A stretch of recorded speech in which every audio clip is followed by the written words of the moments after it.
Ал сизчи?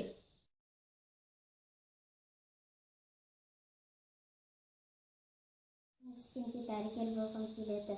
Себебі адамдарды емдеп жазғым келеді. Ең бірінші әке-шешемнен бастап емдеймін.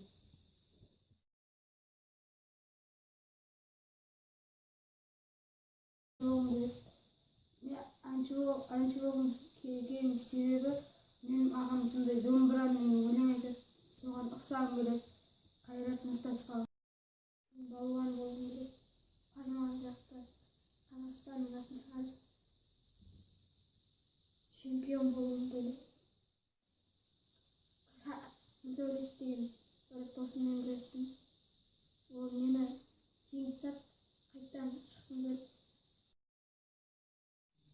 Енді таксист болу маған қатты ұнайды. Президентте ол көп жұмыс қылады.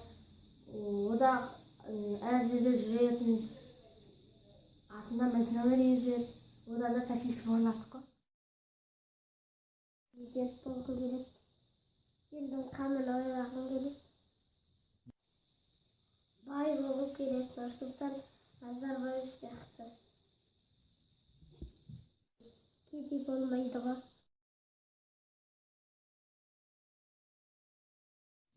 Демалшы болғым келеді. Өйткені атқа мінген маған ұнайды.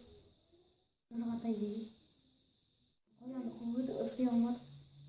Сүзеге бізді ғой. Сосын қаштық. Содан кейін қамдық артына мінгізіп алды, қайттан сиырды айдап кеттік. Сосын ағаммен үнім түсіп қалды, маған айтты, қу аналарды деп. Сосын сиыр барды да біз екеуі жыңғылдың арасына кіріп кетті. Жыңғылдың арасына қуып шықтым жатқан.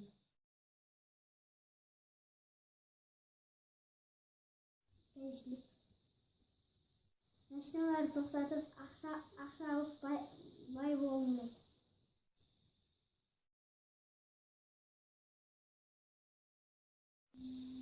Әскер аспанға, жұлдыздарға ұшып, айға. Арнайы азаттық үшін Алтынбекұлы Әділбек.